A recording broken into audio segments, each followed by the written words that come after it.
नमस्कार, स्वागत है आपका ईटी नाउ स्वदेश पर। मैं हूं आपके साथ पूजा त्रिपाठी और आप देख रहे हैं मिड कैप मसाला। इस शो में हम फोकस करेंगे मिड कैप स्टॉक्स पर और रणनीति क्या होनी चाहिए इस पर भी आगे हम चर्चा करेंगे मिड कैप शेयरों में। और आगे हम आपको कुछ बेहतरीन ट्रेडिंग आइडियाज़ भी देंगे, लेकिन उसके पहले नज़र डाल लेते हैं मिड कैप में जो बड़े एक्शन वाले स्टॉक्स हैं उन पर। 3 विंडो के जरिए हम आपको बताएंगे कि कौन कौन से स्टॉक्स में आज मेगा एक्शन देखने को मिल रहा है। उसमें तेजस नेटवर्क देखिए, मजबूत नतीजों से शेयर में 20% का अपर सर्किट लगा और चौथी तिमाही में घाटे से मुनाफे में आ चुकी है कंपनी, जिसके चलते आज ये स्टॉक मजबूती के साथ कारोबार कर रहा है। वहीं हैट्सन एग्रो अच्छे नतीजों के दम पर आज शेयर में तेजी, चौथी तिमाही में मुनाफे में 2 गुना से ज्यादा ग्रोथ आज देखने को मिली। और इसके अलावा HPL इलेक्ट्रिक, यहाँ पर भी तेजी है। सार्क देशों में नए प्रोडक्ट लॉन्च किए, मिडिल ईस्ट देशों में भी नए प्रोडक्ट लॉन्च के चलते आज HPL प्रोडक्ट भी अच्छी मजबूती के साथ कारोबार कर रहा है। तो ये हैं कुछ मेगा एक्शन वाली स्टॉक्स, इन पर हम आगे चर्चा करेंगे, लेकिन उसके पहले बाजार पर नजर डाल लेते हैं। और मार्केट में आज लगातार तीसरे दिन मजबूती देखने को मिल रही है। निफ्टी करीब अब 90 अंक ऊपर है, 22,400 के ऊपर निफ्टी कारोबार कर रहा है। और बैंक निफ्टी भी अब 137 अंक ऊपर आ चुका है, 48,000 के ऊपर बैंक निफ्टी भी कारोबार कर रहा है। तो सुबह से ही 22,400 के लेवल को होल्ड किए हुए है बाजार और अब उसके ऊपर हम ट्रेड होता हुआ देख रहे हैं। और बैंक निफ्टी भी एक दायरे में है, लेकिन मजबूती के साथ टिका हुआ है। 140 अंकों की बढ़त यहाँ पर भी है। भारतीय एयरटेल अब 4% ऊपर आ चुका है, ग्रासिम में 3% की तेजी, HCL टेक 2% ऊपर है, SBI टाटा मोटर्स भी अच्छी मजबूती के साथ कारोबार कर रहे हैं। वहीं कमजोरी है आज सन फार्मा में, 3% की गिरावट है यहाँ पर। HDFC life, Tata consumer, Apollo hospital और रिलायंस में भी आज हम अच्छी मजबूती कमजोरी के साथ कारोबार हो रहा है। तो आज एक्शन है रियल्टी काउंटर्स में, mid cap small cap share भी चल रहे हैं। कंज्यूमर ड्यूरेबल में भी आज हम दूसरा दिन देख रहे हैं लगातार जब तेजी देखने को मिल रही है। तो फार्मा स्टॉक्स को छोड़ दें तो ओवरऑल बाजार में मजबूती ही है। एडवांस डिक्लाइन रेशियो भी देखिए फेवरेबल, 112 शेयर्स हैं FNO में जो कि हरे निशान में कारोबार कर रहे हैं। 1595 शेयर्स कुल इस वक्त हरे निशान में है। तो ब्रॉडर मार्केट भी पॉजिटिव इस वक्त नजर आ रहा है। चलिए अब सेकेंड हाफ में देखना होगा कि किस तरह का व्यू निकलता है बाजार, किस तरह की चाल होती है बाजार की। और हमारे साथ मार्केट एक्सपर्ट भी जुड़ चुके हैं, टेक्निकल एनालिस्ट मानस जायसवाल भी जुड़ चुके हैं। और सबसे पहले उनसे जान लेते हैं अगले 3 घंटे के ट्रेड।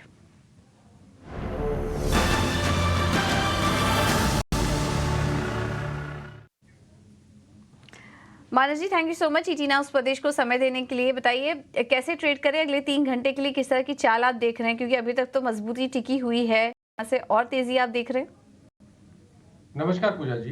तो देखिए, अगर हम मॉर्निंग से देखें तो कंसोलिडेशन दिख रहा है, लेकिन इसमें कोई डाउट नहीं है कि ट्रेंड अभी तक का पॉजिटिव लग रहा है। निफ्टी कंफर्टेबली अपने 20 डे मूविंग एवरेज के ऊपर ट्रेड कर रहा है। तो आप उम्मीद कर सकते हैं कि करीब 22,500 या 525 तक के स्तर निफ्टी जरूर दिखा सकता है। तो 100-125 पॉइंट की तेजी के लिए आप एक ट्रेड ले सकते हैं, जहां पर आप निफ्टी में एक लॉन्ग पोजीशन बना सकते हैं। आपके जो स्टॉप लॉसेस हैं वो 22,360 के रहेंगे। ये मैंने कैश लेवल्स बताए हैं। बैंक निफ्टी में भी जो ट्रेंड है वो पॉजिटिव लग रहा है। बैंक निफ्टी भी अपनी 10 डे और 20 डे मूविंग एवरेज के ऊपर ट्रेड कर रहा है।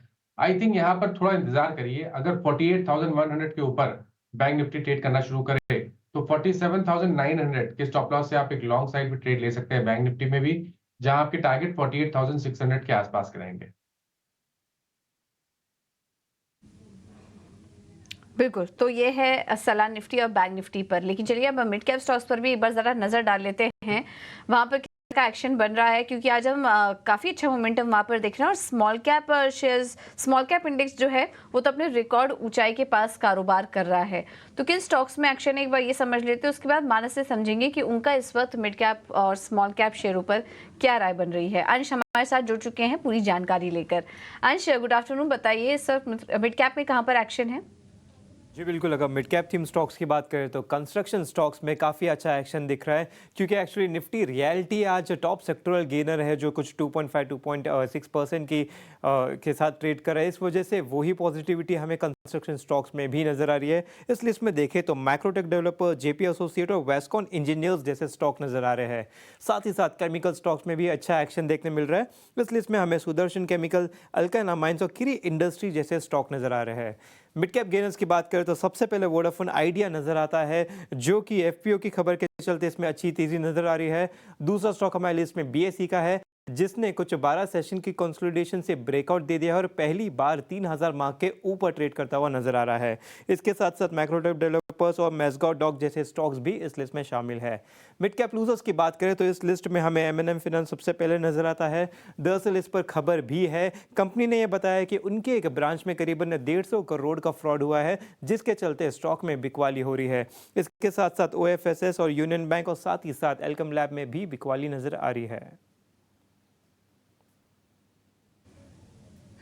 ठीक है, तो ये हैं कुछ स्टॉक्स जहां पर कि आज एक्शन दिखाई दे रहा है। थैंक यू अंश आपका ये पूरा अपडेट देने के लिए। मानस, आपसे समझना चाहेंगे अभी स्पेशली मिड कैप और स्मॉल कैप शेयरों की बात करें। अब आज रिकॉर्ड लेवल्स हम देख रहे हैं। बीच में काफ़ी कुछ बातें हो रही थी कि मिड कैप स्मॉल कैप अब ओवर एक्सपेंसिव हो चुके हैं, काफ़ी ज़्यादा चल चुके हैं, थोड़ा सतर्क रहने की भी बात यहाँ पर की जा रही थी।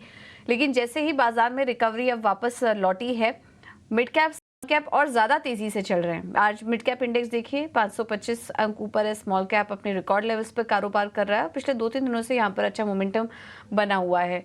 तो क्या व्यू बन रहा है आपका मिड कैप स्मॉल कैप में? थोड़ा सतर्क रहें इन सब स्टॉक में ट्रेड लेते समय, या फिर इस तेजी में आप कुछ सिलेक्टेड पॉकेट्स ढूंढ रहे हैं एंट्री लेने के लिए? तो देखिए, सतर्कता तो डेफिनेटली बरतनी है, क्योंकि अगर आप हाई लेवल पे देखें तो बैंक जो निफ्टी मिड कैप इंडेक्स है, वहां पर भी 50,200 के आसपास एक स्ट्रॉन्ग रेजिस्टेंस है। तो शायद उसके ऊपर जाना थोड़ा सा डिफिकल्ट होगा, बट इस stock specific definitely long side पे ट्रेड लिए जा सकते हैं, जहां आप अपने स्टॉप लॉसेस सही जगह पे लगाएं और जब भी कोई ठीक ठाक मुनाफा मिले तो वहां पर प्रॉफिट जरूर बुक करें।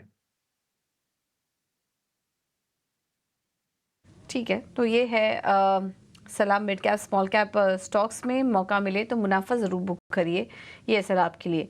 चलिए अब कुछ स्टॉक्स पर भी बात कर लेते हैं जहां पर कि एक्शन है। उसमें हैट्सन एग्रो हमने आपके लिए थोड़ी देर पहले हाईलाइट किया था। अच्छे जो के चलते शेयर में तेजी है आज स्टॉक में, और चौथी तिमाही में मुनाफे में 2 गुने से ज्यादा ग्रोथ देखने को मिली। स्टॉक है इस वक्त 10% ऊपर आज के ट्रेड में। मानस जी, क्या सलाह होगी आपकी हैट्सन एग्रो पर? देखिए, अभी तक आपने ट्रेड नहीं लिया है तो मेरे ख्याल से अब थोड़ा लेट हो चुका है, क्योंकि जो करेक्शन था वो 1225 से लेकर 1000 रुपए तक था। एक्चुअली जो इंडिकेशन थे रिवर्सल के वो कल ही देखने को मिले थे, क्योंकि स्टॉक ने अपने 10 और 20 डे मूविंग एवरेज को काफी समय के बाद रीगेन किया था। आज एक गैप अप ओपनिंग देखने को मिली है। मेरे ख्याल से यहाँ पर अगर आपके पास लॉन्ग पोजीशन है तो स्टॉप लॉस 1119 का 1119 के स्टॉप लॉस से आप पोजीशन में बने रह सकते हैं, लेकिन फ्रेश खरीदारी की राय करंट लेवल्स पे नहीं रहेगी। ठीक है, तो 1119 के स्टॉप लॉस के साथ होल्ड करिए। फिलहाल फ्रेश खरीदारी मत कीजिए, अगर आपके पास है तो बने रहिए और तेजी के लिए। एक बार हम डेयरी कंपनियों पर चर्चा भी कर लेते हैं, उसके बाद कुछ रिकमेंडेशन भी लेंगे मानस जी से। लेकिन हैट्सन एग्रो की क्योंकि हमने बात की, और उसके आज हम अन्य डेयरी कंपनियों में भी अच्छी तेजी देख रहे हैं। तेजी के पीछे और क्या फैक्टर्स हैं, पूरी रिसर्च लेकर शरद हमारे साथ जुड़ चुके हैं। शरद, बताइए डेयरी कंपनियों में तेजी की वजह।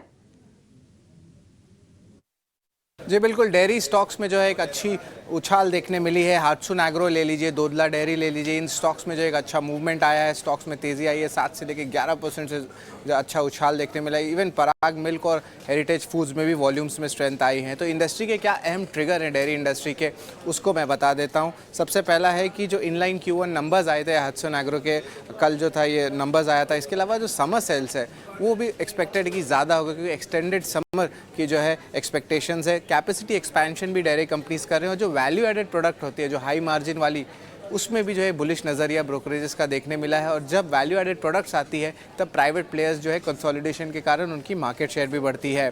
एक इम्पॉर्टेंट बात बताता हूँ, वो है मिल्क प्रोक्योरमेंट का प्राइसेस का। तो उसमें जो है हमने देखा था कि एक स्टेबिलिटी आ गया है, और मैनेजमेंट कमेंट्रीज भी कह रही है कि 2 साल के कोविड के बाद जो है नॉर्मलाइजेशन आया है मिल्क प्रोक्योरमेंट में और मिल्क के सेल्स में भी। अगर हमने चैनल चेक्स किया, जो एक मिल्क प्रोक्योरमेंट प्राइस होती है करंटली स्टेबल है 35 रुपये प्रति लीटर पे। ये आंकड़ा जो था लगभग 40 रुपये का था 2022 के एंड में। तो वहाँ से थोड़ी करेक्शन आई और अब स्टेबल प्राइसेस है मिल्क प्रोक्योरमेंट की, और डिमांड जो है सेल्स का उसमें भी इम्प्रूवमेंट देखने मिल रहा है। मिल्क प्रोक्योरमेंट की जो मार्केट शेयर होती है कि लिस्टेड स्पेस में जो 3 बड़े प्लेयर्स हैं उनके अगर स्टेक की बात करें तो हात्सुन एग्रो का लगभग 13% कंट्रीब्यूशन है मिल्क प्रोक्योरमेंट का, वही हेरिटेज फूड्स और दोदला डेयरी का 7% ईच है। बट ओवरऑल इसके कारण जो है डेयरी स्टॉक्स में जो है अच्छी वॉल्यूम से पिकअप आ रही है और बाकी 3 अर्निंग्स भी बाकी है हात्सुन एग्रो के अलावा, तो यहाँ पे भी एक्सपेक्टेशंस है कि बुलिश कमेंट्री जो है देखने मिल सकती है। बिल्कुल, बहुत बहुत शुक्रिया शरद आपका ये सारी जानकारी देने के लिए। तो नतीजे अच्छे आ रहे हैं, ये तो एक फैक्टर है ही, लेकिन इसी के साथ ही साथ समर सीजन की जो शुरुआत हुई है उसमें डिमांड भी अच्छी होने की बात की जा रही है और उसके पहले ही हम देख रहे हैं कि काफ़ी सारी कंपनियों ने क्षमता विस्तार की भी घोषणा की, उसकी योजनाएं बनाई हैं। इस वजह से हम देख रहे हैं रफ्तार में है आज के सेशन में डेयरी शेयर। मानस जी, हात्सुन एग्रो पर तो अपनी राय दी, लेकिन बाकी डेयरी स्टॉक्स पर क्या व्यू बन रहा है आपका? देखिए, अगर आप ट्रेडर हैं तो डोडला डेयरी पे ध्यान दीजिए, क्योंकि यहाँ पर एक फ्लैग पैटर्न का ब्रेकआउट है। आई थिंक यहाँ पर 1050 तक के भाव आपको देखने को मिल सकते हैं। तो ट्रेडर के तौर पे 965 के स्टॉप लॉस से आप डोडला डेयरी में एक ट्रेड ले सकते हैं, जहां आपके टारगेट 1050 के आसपास के रहेंगे। लेकिन अगर आप इन्वेस्टर हैं तो मेरी राय तो हेरिटेज फूड पे रहेगी, क्योंकि यहाँ का जो medium to long term pattern है वो बहुत ही पॉजिटिव है। स्टॉक करेक्ट हुआ था, 20 वीक मूविंग एवरेज पे सपोर्ट लिया। पिछले 4 दिनों से बाइंग देखने को मिल रही है। स्टॉक ने 20 डे मूविंग एवरेज को रिगेन कर लिया है। आई थिंक नेक्स्ट मूव में आपको 380 से लेकर 400 तक के भाव पोजिशनल बेसिस पे आने वाले 3 से 6 महीने में देखने को मिल सकते हैं। तो इन्वेस्टमेंट के तौर पे हेरिटेज फूड में आप ट्रेड ले सकते हैं या तो इन्वेस्टमेंट कर सकते हैं। 299 का आपको स्टॉप लॉस लगाना है। ठीक है, तो 299 के स्टॉप लॉस के साथ हेरिटेज फूड्स पर आप नज़र रखिए। अगर आप लॉन्ग टर्म निवेशक हैं तो ये आप ध्यान रखिए। तो पहले अपने आप को आइडेंटिफाई कीजिए आप किस टाइप के ट्रेडर्स हैं, और अगर शॉर्ट टर्म के लिए आपको नज़र रखनी है तो डोडला डेयरी अच्छा लग रहा है, और इसके अलावा हात्सुन एग्रो पर भी आपको राय दे दी गई कि स्टॉप लॉस के साथ आप उसको होल्ड कर सकते हैं। चलिए, ये है सलाह डेयरी स्टॉक्स पर। और भी स्टॉक्स पर चर्चा करने से पहले मानस के ट्रेड रिकमेंडेशन जान लेते हैं। मानस जी, बताइए आपका किन शेयरों में ट्रेड करने की सलाह देंगे?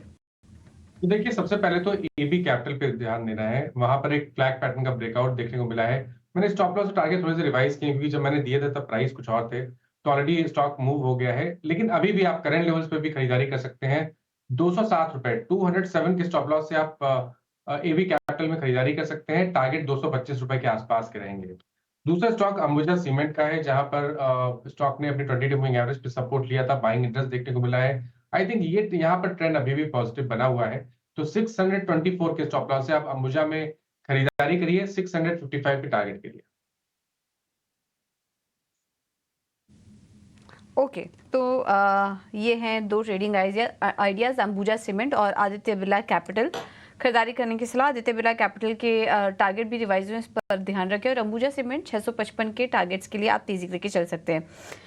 रियल एस्टेट स्टॉक्स में काफ़ी शानदार मोमेंटम बन रहा है। आईबी रियल अब आ चुका है 7% ऊपर, शोभा डेवलपर्स 5% ऊपर है ही, और इसके अलावा ओबरॉय रियल्टी में भी शानदार तेजी है, 3% ऊपर, 3.5% ऊपर अब ये स्टॉक भी आ चुका है। रियल्टी स्टॉक्स में मानस आप कोई ट्रेड देख रहे हैं? देखिए, मेरी नजर डीएलएफ और ओबराय रियल्टी दोनों पे है। अगर हम ओबराय रियल्टी की बात करें तो स्टॉक ने वापस अपने 20 डे और 10 डे मूविंग एवरेज को रीगेन कर लिया है। स्टॉक ने 100 डे मूविंग एवरेज पे सपोर्ट लिया था। तो आई थिंक इस मूव में आपको शायद 1550 तक के स्तर देखने को मिल सकते हैं। तो आप ओबराय रियल्टी में करंट लेवल्स पे खरीदारी कर सकते हैं। 1444 का आपको स्टॉप लॉस लगाना है। और दूसरा स्टॉक डीएलएफ का है, जहां पर यहाँ पर भी अगर आप देखें तो 28 डे और 10 डे मूविंग एवरेज को स्टॉक ने रीगेन किया है। तो डीएलएफ में भी आप करंट लेवल्स पे एक पोजीशन ट्रेड ले सकते हैं। स्टॉप लॉसेस 875 के रहेंगे और टारगेट 920 रुपए के रहेंगे। ठीक है, तो ये कुछ स्टॉक्स हैं जिस पर आप नज़र रख सकते हैं। डीएलएफ, ओबराय रियल्टी जैसे स्टॉक्स अच्छे लग रहे हैं, यहाँ पर आप नज़र रखिए। हमने शो की शुरुआत में एचपीएल इलेक्ट्रिक पावर पर भी चर्चा की थी। आज स्टॉक में भी अच्छी तेज़ी है और 10% अब तो अपर सर्किट पे ये कारोबार कर रहा है, 10% की अपर सर्किट पे, लेकिन हाल फिलहाल में शानदार तेज़ी यहाँ पर देखने को मिली। केवल एक महीने में ही स्टॉक 17% चल चुका है, और एक बार इसका वाईटीडी चार्ट भी देखें तो 33% की तेज़ी ये स्टॉक दिखा चुका है, और अपने ऊपरी लेवल के पास ये स्टॉक 52 वीक हाई के पास ये स्टॉक कारोबार कर रहा है। एचपीएल इलेक्ट्रिक एंड पावर का कुछ डील्स मिलने की भी यहाँ पर खबर आई है। इसमें सार्क देशों में नया प्रोडक्ट लॉन्च किया है, मिडिल ईस्ट देशों में भी कुछ नए प्रोडक्ट लॉन्च किए हैं, जिसके चलते आज इस स्टॉक में तेजी है। मानस जी, कैसा लग रहा है आपको ये स्टॉक? मौजूदा स्तर पर एंट्री लें या फिर छोड़ दें? और जिनके पास पहले से है, निचले स्तरों पर जिन्होंने बाइंग की हुई है, उन्हें आप क्या सलाह देंगे? अगले टारगेट्स क्या देख रहे हैं आप? तो देखिए, फरवरी के मंथ में स्टॉक ने 400 रुपए के आसपास के हाईज बनाए। उसके बाद हमने लगातार कंसोलिडेशन देखा। पॉजिटिव ये है कि ये कंसोलिडेशन लगातार अपने 20 वीक मूविंग एवरेज के ऊपर स्टॉक कर रहा था। आज के पैटर्न को देख के लग रहा है कि नेक्स्ट मूव की तैयारी हो गई है। शायद इस बार ये 400 के आंकड़े को क्रॉस करके 425 रुपए की तरफ जाने की कोशिश करेगा। और देखिए, ये इन्वेस्टमेंट का स्टॉक है, ट्रेडिंग ना करें। अगर आप एक निवेशक हैं तो यहाँ पर आप निवेश का ट्रेड ले सकते हैं, जहां आपके स्टॉप लॉसेस 319 रुपए के नीचे रहेंगे, लेकिन टारगेट आपको बड़े सेट करने हैं 425 रुपए के आसपास के। 400। ओके, ठीक है। तो ये है सलाह एचपीएल इलेक्ट्रिक पर 425 रुपए के टारगेट्स आ सकते हैं स्टॉक में, इस पर आप नजर रखिए। वोडा आइडिया, इस स्टॉक पर भी अब आज के दिन देखिए 10% तक की तेजी देखने को मिल रही है।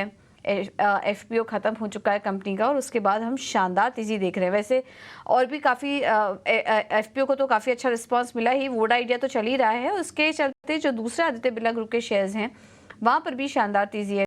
आदित्य बिरला फैशन में भी 3% से ज़्यादा की बढ़त आज देखने को मिल रही है। तो पूरा का पूरा ग्रुप चल रहा है। आज का सेशन देखें तो 10% के आसपास का मूवमेंट है।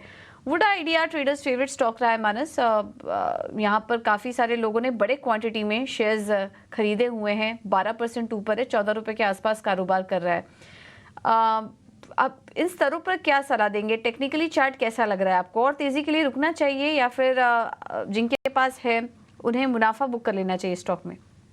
आई थिंक चांस लेना चाहिए, क्योंकि देखिए, स्टॉक करेक्ट हुआ था और लगातार 200 डे मूविंग एवरेज पे पिछले 15 दिन स्टॉक ने निकाल दिए।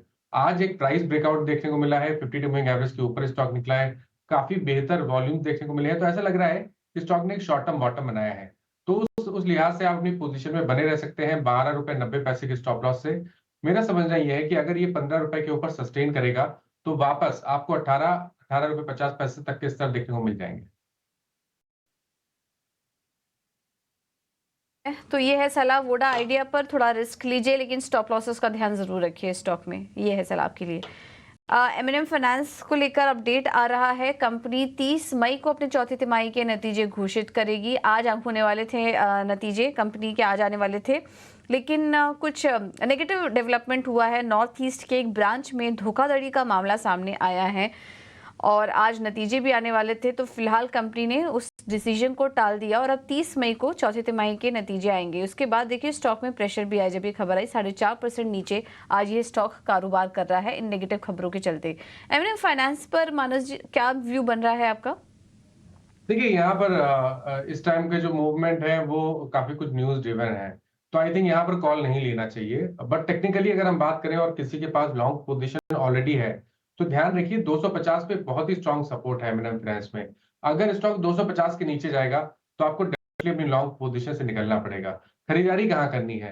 देखिए, खरीदारी करने के लिए जो रिवर्सल पॉइंट है वो 275 रुपए है। जब 275 के ऊपर स्टॉक सस्टेन करने लगे तभी यहाँ पर लॉन्ग साइड पे आपको पोजीशन बनानी है। ऑलराइट, तो ये है सलाह एमएनएम फाइनेंशियल्स पर।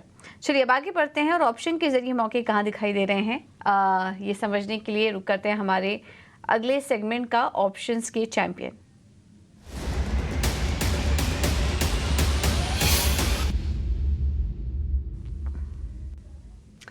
और जेम फाइनेंशियल सर्विसेज के अक्षय भागवत इस वक्त हमारे साथ मौजूद हैं। अक्षय जी, थैंक यू सो मच समय देने के लिए। बताइए क्या रणनीति होगी आपकी तरफ से? जी गुड आफ्टरनून। तो ऑप्शंस के चैंपियन के लिए स्टॉक चुना है। स्टॉक का नाम है एसीसी, सीमेंट सेक्टर से है एसीसी। तो जो करंट टेक्निकल्स और डेरिवेटिव्स का सेटअप है तो उसके चलते मानना है कि मे सीरीज में स्टॉक 2700 प्लस छू जाएगा। तो उसके चलते रणनीति है कि आपको वेनिला कॉल ऑप्शन बाय करनी है 2700 स्ट्राइक की मे सीरीज के लिए, जो करीबन 30 और 35 रुपए के बीच में ट्रेड हो रही है। इसमें आप फर्स्ट टारगेट बनाइए 67, सेकेंड टारगेट बनाइए 82 और ये ट्रेड में स्टॉप लॉस बनाइए 1414 का। लॉट साइज के हिसाब से एब्सोल्यूट प्रॉफिट का पोटेंशियल है करीबन 12,000 का और ये स्ट्रैटेजी में आपका रिस्क रहेगा अराउंड 6,000 रुपीज का। ठीक है, इस स्ट्रैटेजी को आप सुनिए, नोट डाउन कर लीजिए। एसीसी 2700 की कॉल खरीदें, 35 से 30 रुपए के आसपास है। मुनाफा इसमें अधिकतम 12,000 तक का हो सकता है। नुकसान का भी आपको डिटेल दी और इसके अलावा सेबी का रिस्क डिस्क्लेमर भी आपके लिए चला देते हैं। चलिए अब आइए रुक करते हैं अगले सेगमेंट का, मिड कैप के महारथी।